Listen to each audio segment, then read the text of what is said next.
Today on the dish, Chicago's Lula Cafe, helmed by chef Jason Hammel. A James Beard Award for hospitality and a Michelin bib gourmand, recognition of Lula Cafe's consistency in quality and care over the last 25 plus years.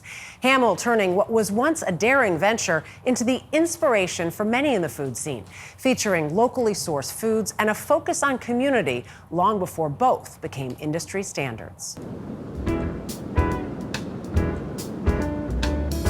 A neighborhood staple in Northwest Chicago's Logan Square, Lula Cafe has become a favorite for both casual diners and foodies by embracing comfort and creativity in its menu. The intention set by owner Jason Hammel, who shared some of his favorites and his story of opening back in 1999 without the usual culinary aspirations. My wife and I were not chefs. We kind of accidentally came into this business because we wanted to create a space for the artists and the friends that we had. A place like Hammel had found when the then 20-something aspiring writer first moved to Chicago. I stumbled on this cafe. Everybody's smoking, drinking espresso, the music's loud. It became super important to me and like my community. And the cafe closed. And Leah and I were able to take it over and start our own thing in the same space. And then we had to learn how to cook. Creating the space itself, the easier task. Hammel's wife, Amalia, or Leah, an artist, curating works of art that from the beginning have earned praise in their own right. Ordering 2 vegetarian tasting. To create the menu, they started with what they knew, the foods of their families. The first time we opened, it was a real mix of my wife's Greek heritage and I'm from an Italian family on the East Coast. We just sort of threw things together and they ended up sticking to the menu for now almost 26 years. Dishes like their spaghetti with pancetta and a sweet and spicy salsa rosa. It has like this kind of Roman vibe, and then the sauce is made both with dried and sweet chilies. It has this aromatic Italy, Mexico mashup. To me, that kind of cooking is it's kind of 90s. It's got a nice little kick too, which I love, those chilies.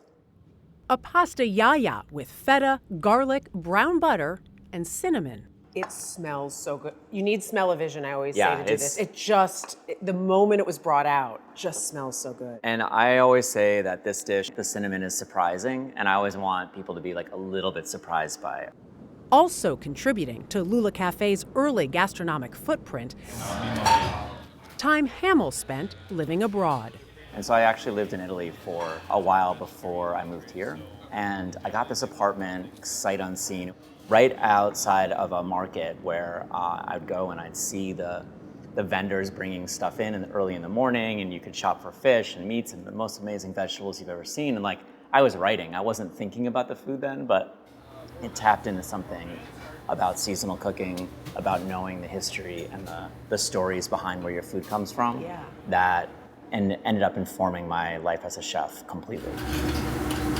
As for learning the mechanics in the kitchen, well, if it was now, it'd be easy because there's the internet. But in 1999, there were books, and I'm a writer and a reader, so I really studied the books of Alice Waters. Richard Olney has a beautiful book. Elizabeth David was a writer that I loved. So I read all those and dived in, real deep. I mean, there's so many great examples of books that were really designed to teach, and I owe all my technical knowledge to reading in those years. But the key to success has been going beyond the technical, dotting the menu with simple but sublime offerings highlighting seasonal fare, like asparagus with wild onion sous vide and Stilton blue cheese.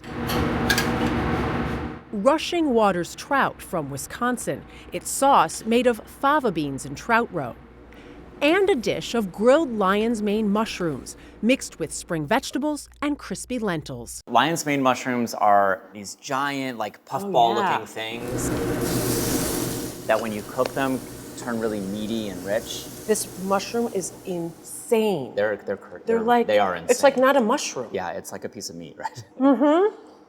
That lion's mane, grown less than 4 miles from Lula Cafe at 4-Star Mushrooms. It is very science fiction-y. Showcasing Hammel's commitment to locally sourced foods. It looks like either dough or a Shar-Pei puppy. I don't know which.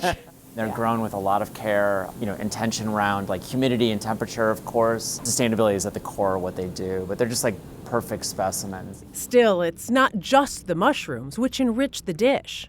We took our whole team there. The best part is you get to meet the people behind it. And then when they're on the line, cooking the mushroom, glazing it, and like putting the lacquer on it, like they have a different response to it. From the ingredients, to the kitchen, to the table. Chef 2 frites all day. I'm looking for course 2. Jason Hammel has led with intention every step of the way. The result? A butterfly effect for everyone who walks through the Lula Cafe doors. And the hardest part of leadership in a kitchen is not the cooking at all. It's about creating the cultures in your workspace that support people, that provide people with growth, that really engage and educate your team. Like we're sharing a meal right now. This is a hospitality business, and hospitality is about extending kindness and care to others. We're celebrating 25 years. We started in 1999. And I have to say thank you to everyone who's worked with us now and in the past. You guys won a James We Beard did. Award We did for last year for hospitality. hospitality. What did that mean to you? I mean, it was a highlight of my life because like that's a team award. Like hospitality, it's not like about what happens at the table necessarily. Hospitality is also what happens between cooks and dishwashers, between servers and bartenders, and then that kind of energy, it comes out in the space. And it does there. Cheers. This was our drink that I didn't get to mention. Mixed Messages. It's a lovely bourbon cocktail, so thank you for that. I love that. And I brought you some of the lion's mane, which that's raw. I had it grilled. I'm telling you, it tasted like a piece of meat. Can I? Yeah, You I can can taste see it. that. No, thank you. If you would like to. You know, it looks like a tribble from Star Trek. That's what I said. I told you It it's in just there. It was looks like like a little or a furry Shar-Pei friend. puppy. Either way. Yeah, but it's a beautiful spot there at Lula Cafe, and they even have a space next door. They started it because they wanted to maintain this space for their artist friends and cultures. They have a space next door that they can use for events like that too. So they've always maintained that ethos. I love everything about it. Me too. Must go.